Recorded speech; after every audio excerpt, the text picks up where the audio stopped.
Hola, ¿qué tal? ¿Cómo están? Espero que súper bien. Antes que nada quiero pedirles una disculpa. Donde estoy grabando es al lado de una avenida principal y entonces a veces se meten algunos ruidos de autos, de motos. Trato de quitar todo eso en la edición, pero a veces se me escapan algunos ruiditos, así es que ustedes disculparán, pero pues así es esto. Y pues ni modo. Se hace lo que se puede con lo que se tiene, dirían por ahí. Pero ahora sí, vamos a enfocarnos en nuestro tema principal, los orígenes del 8 de mayo. No resulta sencillo fijar solo un acontecimiento como el generador del Día Internacional de la Mujer. Debemos entenderlo como un conjunto de esfuerzos en distintos momentos de la historia humana.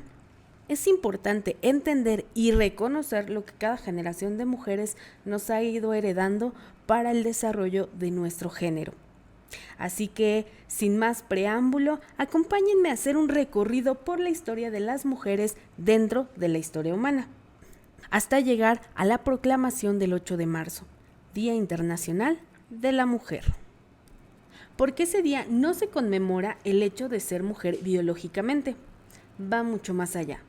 Desde hace más de 100 años es el día en que se celebran los derechos conquistados por las mujeres en todos los ámbitos, el social, el económico, el político, etcétera, etcétera, etcétera. Sabemos que todavía queda mucho camino por recorrer para alcanzar una igualdad real entre hombres y mujeres. Pues solo basta con mirar las noticias para enterarnos de que aún hay lugares donde las mujeres son vendidas o compradas para ser explotadas sexualmente y encadenadas al servilismo machista, que aún se nos impone. Niñas y mujeres a las que se les niega la educación, pues se piensa que no lo necesitan, ya que su misión en la vida es dedicarse al cuidado de su esposo e hijos.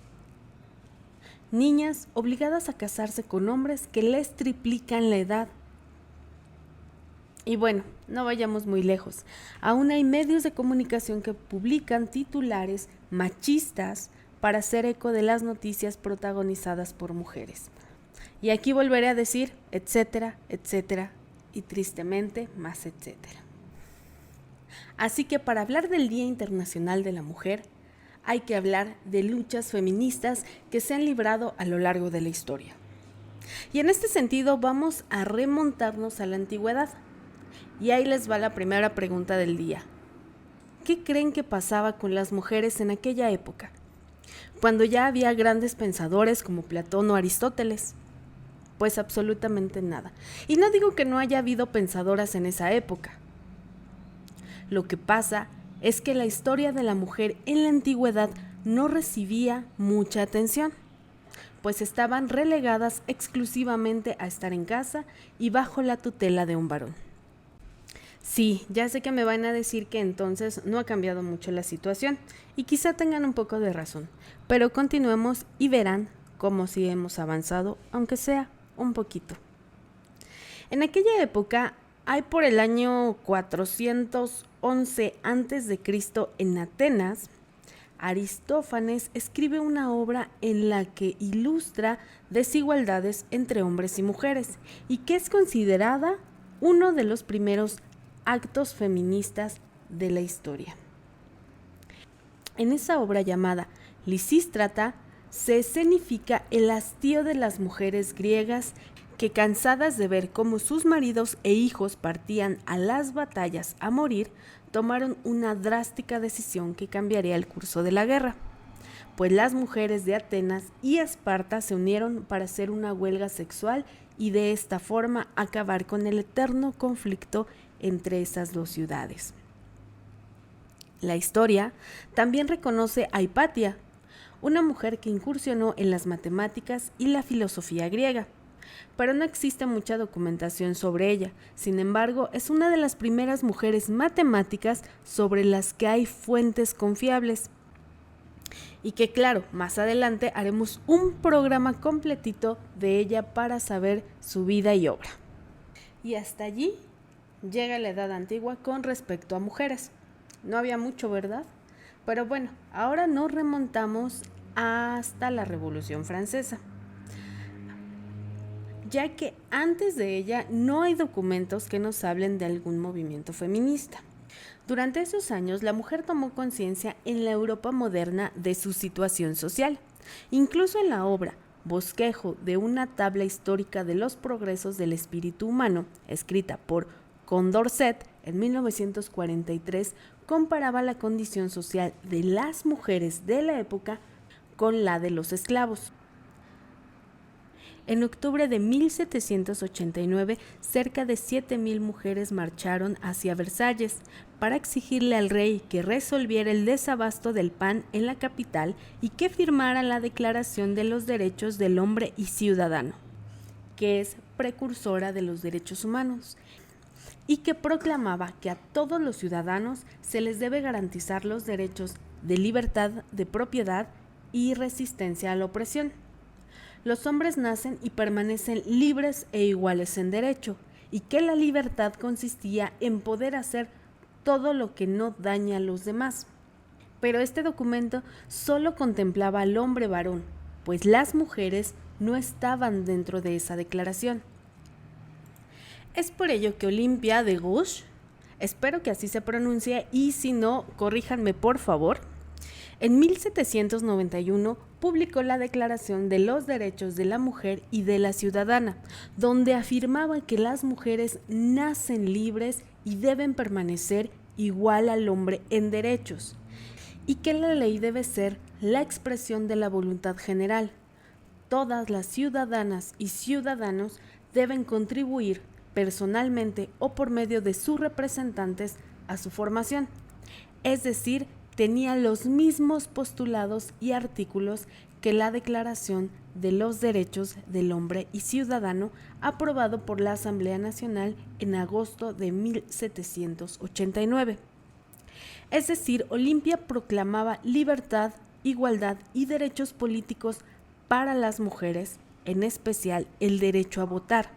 Sin embargo, este planteamiento feminista no era compartido por los varones que dirigían la revolución. Aunque la Revolución Francesa supone una derrota para el feminismo, pues las mujeres que tuvieron relevancia en la participación política en ese momento compartieron el mismo final, la guillotina o el exilio. Pues la República no estaba dispuesta a reconocerles otra función a las mujeres que no fuera la de ser madres y esposas de los ciudadanos. Sin embargo, hay que destacar que es en este periodo donde se abre el debate sobre la igualdad de la mujer frente al hombre a nivel social, ya que antes no se hablaba de esas desigualdades en público hasta esta época. Después de eso, llegamos a otro importante momento histórico de la humanidad, que son los movimientos obreros, donde los más importantes ideólogos mantuvieron posturas contradictorias acerca de la igualdad de los derechos de la mujer. Por un lado, el que es considerado el fundador del anarquismo, Pierre-Joseph Proudhon, otra vez si me equivoqué en la pronunciación, ya saben, mis redes sociales, díganme cómo se pronuncia. Pero bueno, él decía que si una mujer tenía los mismos derechos que el hombre, eso solo podría significar el fin de la institución del matrimonio, la muerte del amor y la ruina de la raza humana. Por eso, las mujeres solo tenían dos alternativas: ser amas de casa o prostitutas. Y por el otro lado, Marx y Engels defendían la igualdad política sobre los sexos, mencionando que era una condición necesaria para la plena emancipación de la sociedad y que la libertad femenina tendría que recaer en la independencia económica frente al hombre, es decir, la mujer tenía que trabajar y hacerse de su propia economía y no depender de sus padres, esposos o hijos. Y entre todos estos históricos aparece Flora Tristán. Y aquí voy a abrir un paréntesis para comentar que muy pronto tendremos un programa dedicado a ella, porque es necesario analizar su vida y obra en forma más detallada. Pero ahora sí, continuemos. Ella afirmaba que era imposible la liberación de los hombres proletarios si no iba de la mano de la liberación de la mujer, no solo de sus condiciones miserables de vida, sino del lugar relegado que tenía en la sociedad. Afirmaba que la emancipación femenina debía ser en conjunto con la de los obreros, ya que estaban oprimidos por las mismas leyes, las de los patrones, y que con una mejor educación las y los trabajadores serían conscientes de que son la clase más poderosa y más útil. Después de esto, hay un parteaguas en la historia del feminismo, y estos son los movimientos sufragistas, que no solo buscaban los derechos políticos de las mujeres, también luchaban por una mejoría en la educación femenina, conseguir capacitación profesional, apertura de los espacios laborables, igualdad de sexo principalmente dentro de la familia, como una medida básica para evitar la subordinación de la mujer, así como la doble moral sexual. El sufragismo arranca en 1848 con la denominada Declaración de los Sentimientos de Seneca Falls en Estados Unidos. Un documento que no solo criticaba las discriminaciones sexistas, también reclamaba la igualdad de género y defendía el derecho del voto y de ser elegibles las mujeres. Cabe señalar que no fue un movimiento que aglutinara a grandes masas. Las principales impulsoras de este movimiento fueron las mujeres urbanas de clase media. Las obreras antepusieron sus reivindicaciones de clase a sus propios intereses y las campesinas fueron las últimas en unirse, pues dedicaban mucho tiempo al trabajo, carecían de tiempo libre, además de su alejamiento de las principales zonas urbanas, fueron un factor importante para que permanecieran más reacias a incorporarse en este tipo de movimientos emancipatorios. Durante la Primera Guerra Mundial, las mujeres sufragistas tomaron una pausa en su lucha para apoyar los objetivos de sus países. Sin embargo, y contradictoriamente, es en este periodo escalofriante de la humanidad donde las mujeres se incorporan al mercado laboral para sustituir a los hombres que se habían marchado a la guerra. Y es justo en ese momento que las mujeres toman conciencia de que si eran competentes para realizar trabajos propios de los hombres, también lo eran para gozar de sus derechos. Y esa conciencia social alentó sus demandas. El sufragismo culmina 100 años después, o sea, en 1948, con la Declaración Universal de los Derechos Humanos, que reconoce el sufragio femenino como derecho humano universal, declarando que toda persona tiene derecho a participar en el gobierno de su país, directamente o por medio de representaciones libremente escogidas. Desde 1857, el mes de marzo se había convertido en el mes de las movilizaciones obreras de la industria textil en Estados Unidos. Las trabajadoras salieron a las calles a protestar en masa por las duras condiciones de trabajo. Y sí, ya sé que me van a decir que en aquella época las condiciones laborales de todos los trabajadores eran durísimas. Sin embargo, la precariedad se centraba especialmente en la parte femenina, cuyos salarios podrían llegar a ser menos de la mitad de los hombres, solo por el hecho de ser mujeres.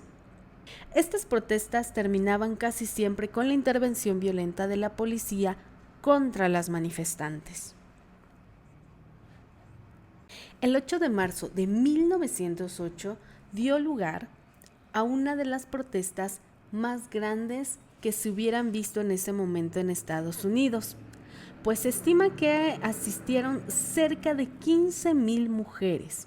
Esto fue en Nueva York, donde se exigía un recorte del horario laboral, mejores salarios, el derecho al voto y el fin del trabajo infantil. El eslogan que eligieron fue Pan y Rosas, y que en la actualidad muchos grupos feministas han adoptado ese nombre para sus colectivos. El pan significaba la seguridad económica y las rosas una mejor calidad de vida. Es en 1910 y en el marco de la Segunda Conferencia Internacional de Mujeres Socialistas reunidas en Copenhague que Clara Zetkin propone fijar un día simbólico que sirviera para reivindicar los derechos de las mujeres y que fuera en torno al 8 de marzo, en reconocimiento a las obreras del movimiento textil.